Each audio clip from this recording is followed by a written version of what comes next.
Christopher. Okay, today we will start with questions from Anthony Dasher and go to Jake Rowe.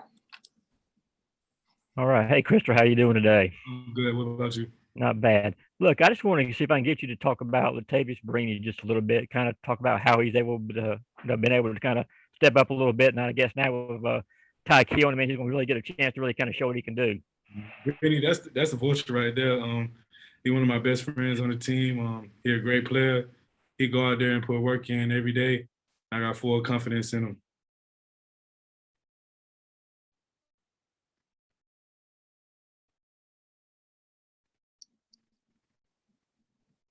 Okay, guess Jake doesn't have a question. We'll go to Mark Weiser and Connor Riley. Hey, Chris, how's it going? Hey, how you doing? Good. I also want to ask you kind of about the star. Who else is working in the mix there? And then, how's Darian Kendrick been in terms of meshing in with you guys during this preseason? Yeah, at the star position, we got several different people working there.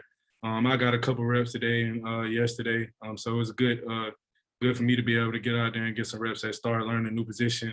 And DK has been a great player for us. He's very locked in practice, and he doesn't take a day off. Hey, Chris, hope you're doing well. How have you seen Kelee Ringo grow this fall, specifically because he wasn't really able to go through much last year with that shoulder injury? Keely has grown a lot. He's been locked in on his coverage, fits on the run, tackling, and everything like that, just like the rest of our freshmen. A lot of our freshmen have grown a lot during the spring and fall camp, and I have full confidence in them also.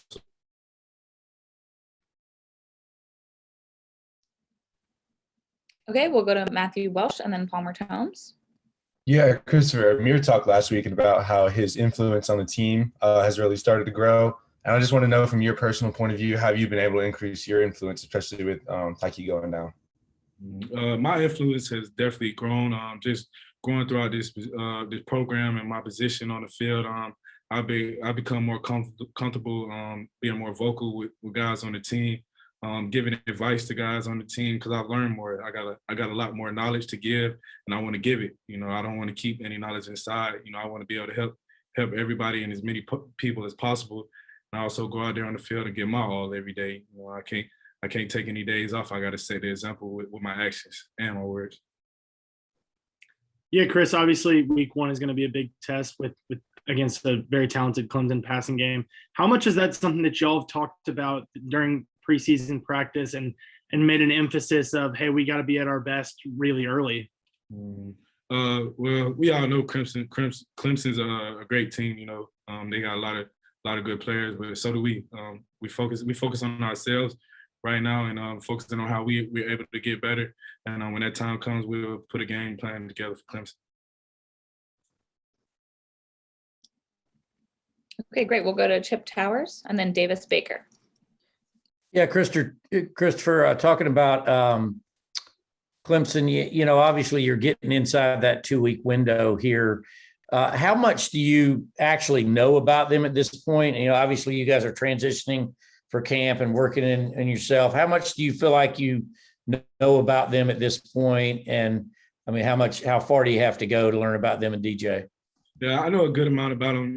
I watch a lot of football. I've seen Clemson play plenty of times, and I know they have plenty great players. They got a great coaching staff, and they match up with us all across the board. I'm getting very familiar with them, and as we get closer and closer to that game, I'll be more and more familiar than I already am. Hey, Chris, I asked Justin Schaefer this the other day, but just, since you're a veteran now, was there anything different about your mindset coming to this camp, and just how did you feel that you performed on the field? Yes, sir. My mindset was totally different. I was way more locked in previous years, especially my freshman and sophomore year. During my junior and senior years, I approach practice way more different. I come in locked in, watch film. Like I said, I give advice to everybody on the field as much as possible, trying to gain knowledge from the coaches, other players. I ask a lot of questions, locking in on special teams, just all facets of the game. I want to improve and be able to be the best for my team. Yes, sir. That's it.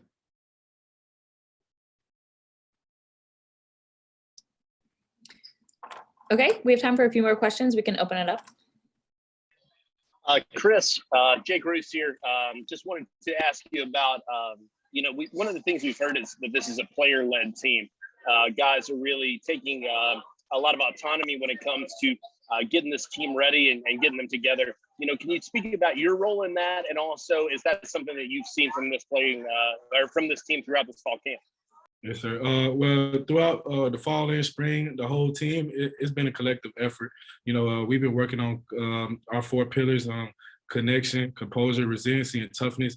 And I feel like we did a good job over the past couple months being able to build that, and it's changed the culture around here. A lot of players are buying into this being a player-led team. And the team don't move without the players. So we know that we have to move the team, and we have to set the standard to be able to go where we want to go.